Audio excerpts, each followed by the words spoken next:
हमन गाँव नहीं आ सकन राखी में। काबर? गुड़िया के पेपर है, ए ले बात कर। प्रणाम भैया।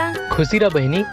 ए राखी में तो नहीं आ सको, अगली बार जरूर आहूँ। तय नहीं आबे ना तो तोर सन बात नहीं करो मैं। हाँ भैया राखी के बंधना मोर बहिनी ला भैया तोर, राखी के बंधना मोर बहिनी ला भैया तोर, झन भुलावे ना मोर भाई, झन भुलावे ना। राखी के बंधना ला भैया तै निभावे ना, राखी के बंधना मोर बहिनी ला भैया तोर, राखी के बंधना मोर बहिनी ला भैया तोर, झन भुलावे ना मोर भाई, झन भुलावे ना। राखी के बंधना ला भैया तै निभावे ना।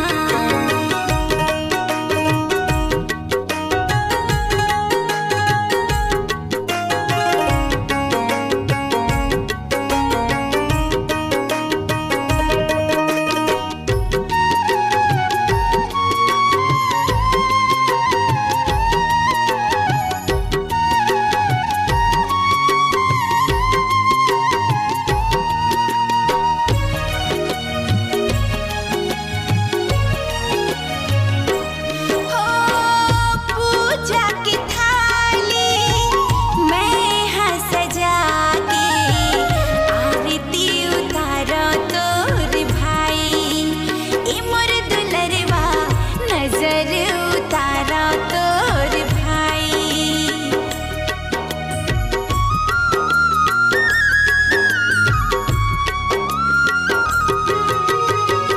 तिलक लगा के तोला राखी में बांधा, रंग रेहा मिठाई, ए मोर भैया रंग रंग खा लेते मिठाई। राखी के धागा के दे देते वादाई, राखी के धागा के दे देते वादाई, झन भुलावे ना मोर भैया, झन भुलावे ना।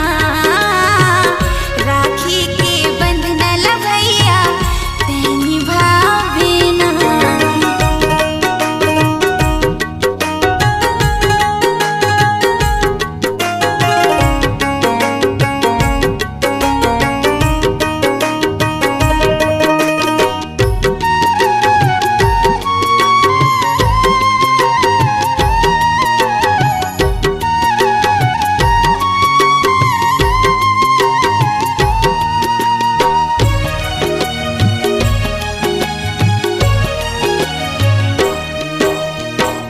एक जन्म का मैं कोनो जन्म माँ, तोर बिन दुनिया माँ नहीं आवा, ए मोर भैया तोर बिन